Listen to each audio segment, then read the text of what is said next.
What's good, Oklahoma? It's your boy Okie Ball. We're back with another episode. Today we're talking about the 6A playoffs and the regionals, and there's some big time matchups in the first round. I mean, some teams that I look on paper and I think, man, those teams could both make it to state in a normal year, but what would ever happen in these votings and these rankings?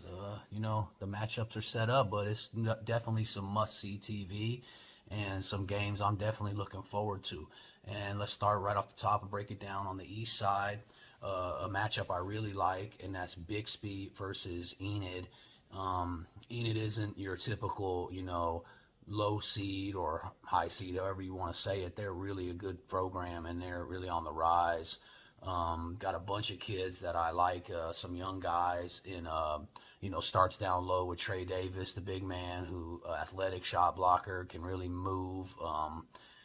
He's just really making a name for himself this season. Enid's got a sophomore, Zaire Allen, who's really a good player, and a freshman, Tegan Wynn, who's really stepping up lately, can really shoot the ball. Very good guards, and they definitely got the post presence with Trey, like I said. And they're going up against Bixby, who, isn't a giant team by any means, but they can flat out score the ball. And that's led by Parker Fredrickson, who's just one of the top shooters in the country, top scorers in the country, and a kid that's just having a monster season, averaging something, over 30 points, I believe, in 6A, which is really hard to do. They got also Tristan Driver, another guard that's really stepping up for them, sophomore. That's going to be a really great first round matchup, and I'm excited to see that. The next matchup is going to be the 8-9, and that's Union versus Southmore. That's going to be a really matchup of different styles, as where Union has a ton of size. Big center Eric Madrid, Dalen Fuller, freshman Miles Flemings down there is really making a name for himself. Really intriguing kid. And then they're led by their shooter, Cedric Dixon, who you can never leave open. That's going to be a really good matchup. And Southmore, they're a smaller, faster-paced, guard-oriented team. We've talked about them before. Jesse Ledbetter, one of my favorite players to watch. Ryan Guerrero, Rodney Gray. They just really, Colton Brammer, the freshman. I mean, that's going to be a really good first-round matchup. Can't wait for that one. The next battle in the East is going to be Owasso, who's the hottest team in the state right now, versus Bartlesville. That's going to be a matchup of two of the best players in the state, regardless of class. With Bartlesville, you're going to have David Castillo, who's going to, do a little bit of it all, score, assist. Just been one of the top point guards in the country for the last couple years, And then you got Adi Apayen, who's really can light it up from the outside. Always love his game, the senior. He's having a really good season for them. He's that 1-2 punch with David out there in the backcourt. And they're going against Owasso. And like I said, they've won 9 straight as of today. And, I mean, the freshman phenom, Jalen Montanati, if you haven't been paying attention, I mean, he's getting better with each game, each week, each day. And the kid is really standing out to me. Like I said, I foresee him being a 5-star kid. I mean, when, I don't know. When the first ranking comes out for that class, he could be it right away. He'll definitely make his way up there at some point. Too much talent, too much size, just a natural offensive, savant, man. The kid can score from all over. He is a true 3-level scorer. I mean, he's going to add some size to that frame, and his athleticism will come. That kid, the sky is the limit. That team also has, E.J. Lewis, the point guard, Brandon Mann, who's kind of a utility do-it-all type player. I really like him. 3-point shooting. They got Isaiah McLemore. They're a really well-balanced team, and a team that not many people were picking early on. Don't forget about Bowden Williams, too, man. He's hit some big shots. That kid's a freshman I really like. That's going to be a great game, and I'm really looking forward to catching that one. Now let's move to the west side. Some of the matchups I like there is Norman North versus Northwest Classen. Norman North, they had a kind of a rough beginning and middle of the season. They were losing a lot of close games. But Coach McCoy, man, he got them kids coached up, man. They play tough. They easily could have a completely opposite record because they hang with every good team. I mean, even the first game of the season, they had Edmond North down at home late in the fourth quarter. That's the game where T.O. Barra went crazy with a couple minutes left, or else they might have picked up that win right off the bat. I mean, they play everyone tough. They picked up some really good wins as of late, and I'm interested to see them. Carter Carbonall can really shoot.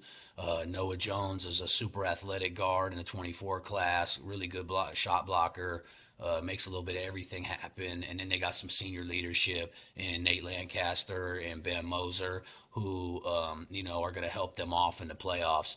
Northwest Classen is a very young team. They're they play hard. They're very athletic, quick.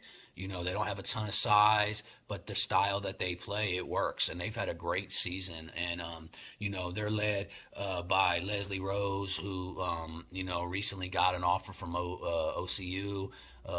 Kid is super athletic. I mean, every time I've seen him, he's just, making plays that you just kind of, man, have to drop your jaw. And that's along with his counterpart, DeMontre Boykins. He's similar in the sense of those kids are super athletic. They play great defense. The team is really locked in when you watch them. They diving all over the floor. Vindicative of their coaches and stuff. They really play a style that's fun to watch. That's going to be a great matchup in that first round. In the next one, we're looking at Deer Creek versus Santa Fe. Deer Creek, in my opinion, was, put into a spot where they should have been a lot higher. They had a very good season. Another young team that's got a little bit of mix of upperclassmen, but mainly young guys. I mean, they play the most freshmen in the state, and they're at 6A. That's pretty impressive.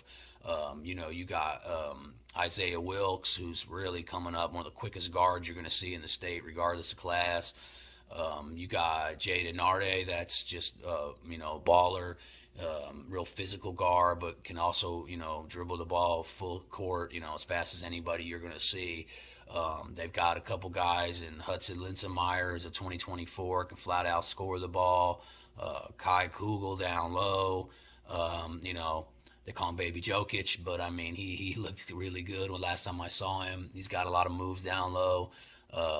Jeremiah Deering is an X factor, man.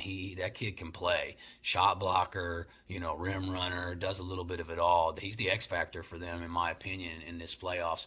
And they're going up against Santa Fe, who, Santa Fe's had some of the most injuries you could ever see in a season. It's pretty, terrible, really, what happened. But they've, fought and battled.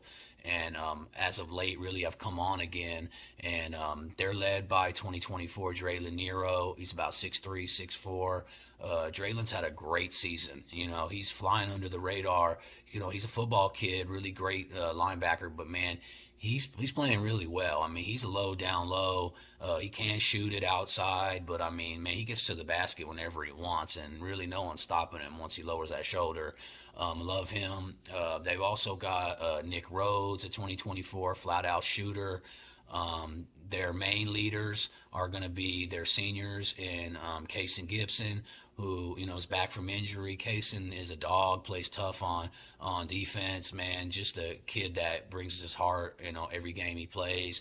And the addition of C.J. Johnson over there, I love C.J.'s game. C.J., is a good passing point guard, but he's also a defensive dog. He looks to stop the team's best player. I really like them. That's going to be a great matchup and really a tough one for Deer Creek as far as how good their season went.